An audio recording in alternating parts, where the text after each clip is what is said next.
and it feels, I don't know, I'm just like getting the chills thinking about it. Amazing.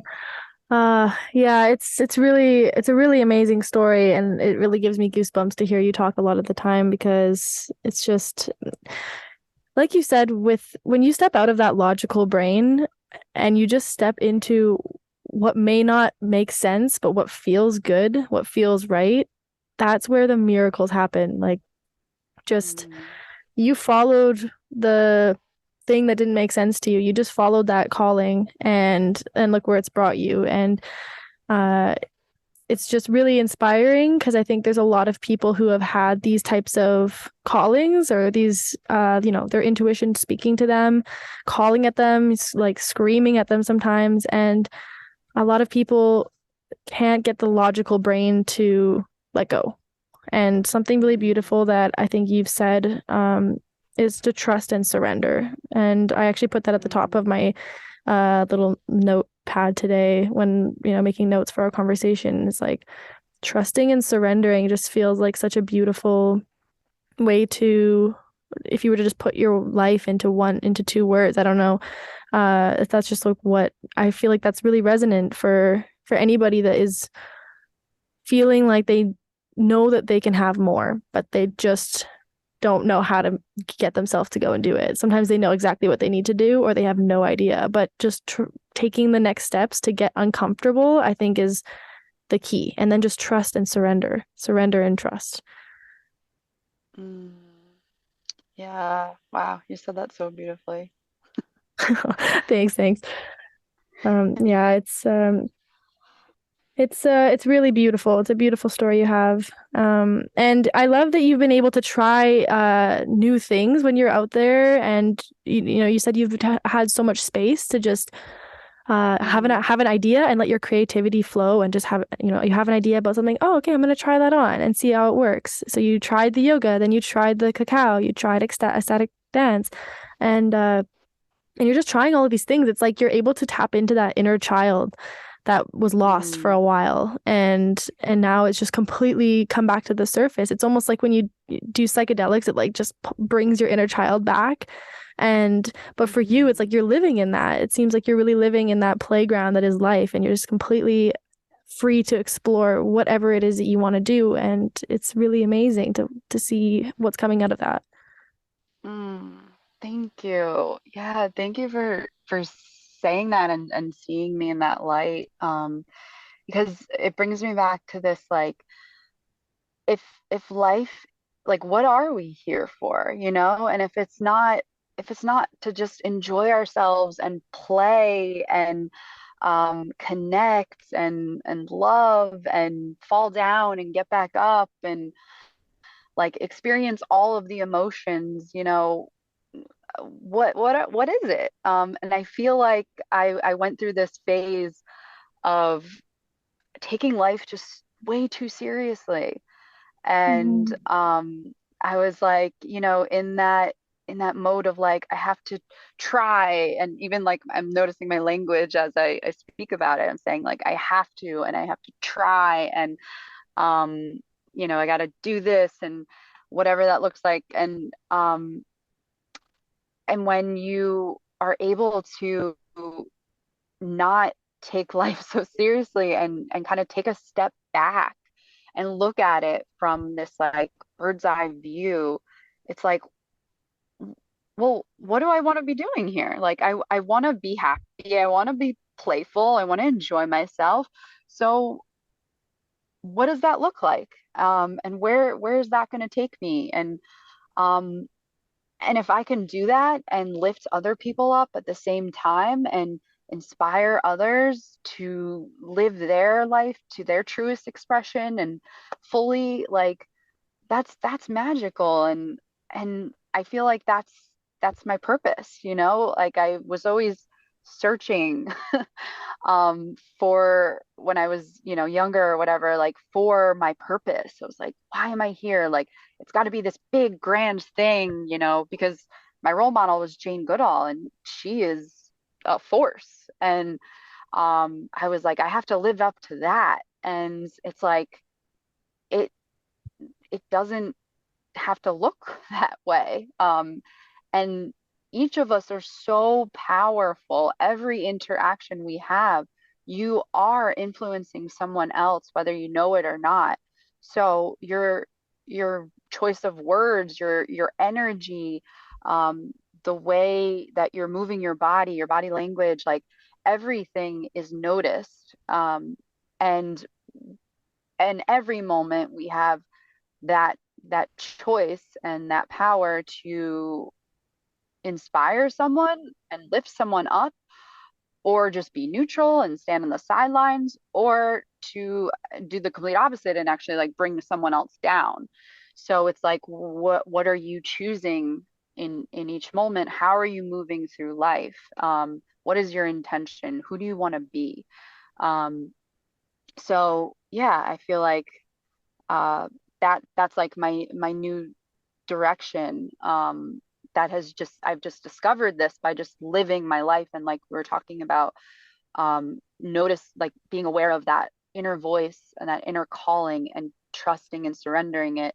And I also want to surrendering to it. And I also want to say, like, that is not a, an easy thing to do. Yeah. It's it's like I feel like we hear that, especially in the spiritual world, all the time, of like just yeah, trust and surrender, and it's like we hear these words, but it's like, um, how do we actually do that? Because our mind is so powerful too, and Mm. it wants to lead the way, and it wants to have a reason and direction and a plan. And we've also been in a society that that's all we're taught, is to, my whole life I was my mom and my parents, and um, especially my dad. Yeah, my dad too was always just like, "What's your plan? What's your plan?" I'm like, "I Mm. don't know." um, so so yeah, I just want to acknowledge that that is a practice, and that continues to be a practice for me. It's not just like I have my whole life figured out because I'm just like trusting and surrendering in every moment. No, that's not the case.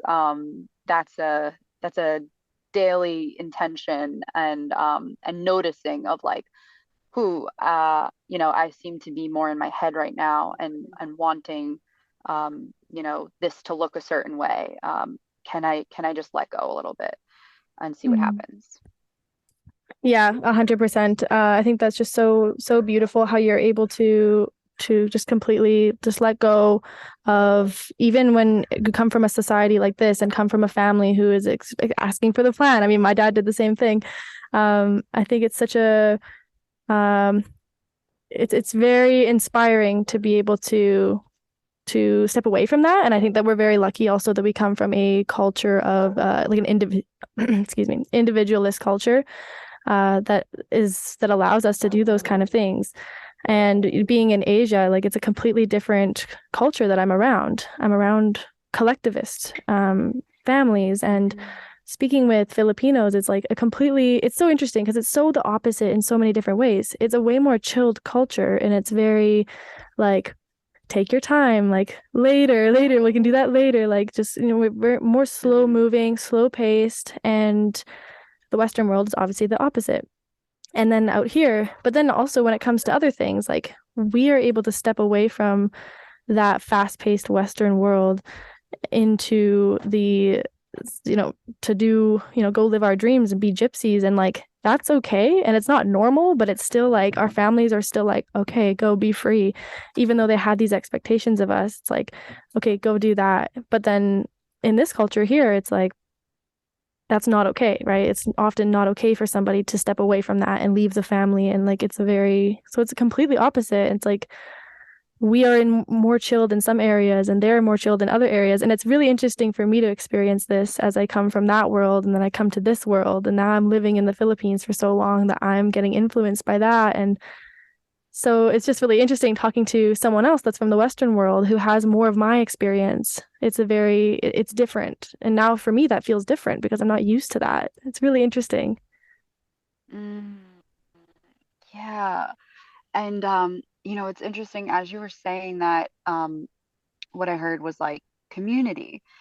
And as I'm, starting to branch out, I've I've realized that, like, yeah, I've lived my life, like you're saying, from this scope of, like, especially when I was in New York City, that was the grind. And I was I remember feeling and thinking like, I'm an independent woman. I can do this all on my own, and I don't need to lean on anyone for support. And I that only added to the disconnect and confusion and loss that I was feeling, because we are all so much more powerful together.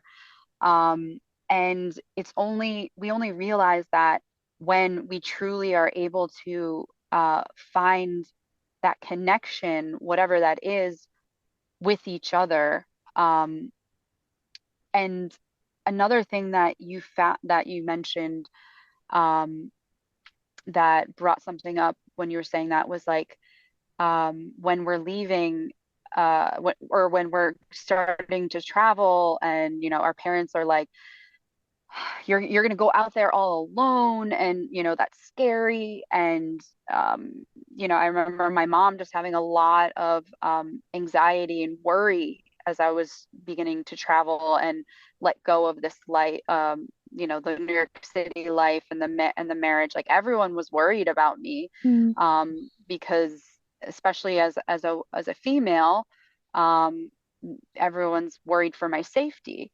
And it's interesting because I never felt alone, and I never felt unsafe. And I think it's because as I move through life, it's like the earth is my home, and everyone I meet, everyone I connect with is my family. And that connects me to something so much greater than the mindset of thinking my home is the physical place where I live right Mm. now in this moment, and my family is the family that I was raised with and brought into this earth, um, you know, with. Um, and I've found that mindset and that scope brings me into such more love and connection and unity, with everyone that I meet and everywhere I go, rather than it being this like big scary thing of like, I'm leaving home, I'm leaving my family, and I'm Mm. gonna be all alone. So yeah, feeling that in my being and my heart has really allowed me to move through life in this way of travel and just going from place to place, and listening to that call. Oh yeah, I agree. Like I've been feeling that a lot lately, around, well, to totally different degrees while traveling, of being alone physically, but never feeling alone. Like for me as well, there's times Mhm. where I've felt unsafe, but like most times I don't feel alone or unsafe as well, just like what you said. Like I feel like I'm able to make any place that I go to home. So I totally resonate with that. And I think it's a really beautiful thing to be able to do. And it's not something I thought I could do before I started doing it. Um, for people who are like, oh no, I could never do that. I'm like, I didn't think I could do this either. And I didn't think that I would not miss home, as like I didn't think that I would not miss home really at all. Like I've only been homesick one time, and it's just Mhm. like being able to cultivate that joy and security within yourself is so precious. And it Mhm. doesn't have to look like going and leaving your life and traveling the world and doing something like what we're doing. It just sometimes it can just look like taking a day away from your life at home and just going and do something for yourself. Or it could look like so many things. I think that it's just the detaching from all of the things that you think are keeping you grounded at home, like things that are kind of almost holding you back from expressing what's really in there and what's really trying to come out. And it can look in so many different ways, but for us, everything just opened up as soon as we were able to physically leave home and realize that the world is our home. And we come into it alone, we leave it alone at the end of the day, and we're able to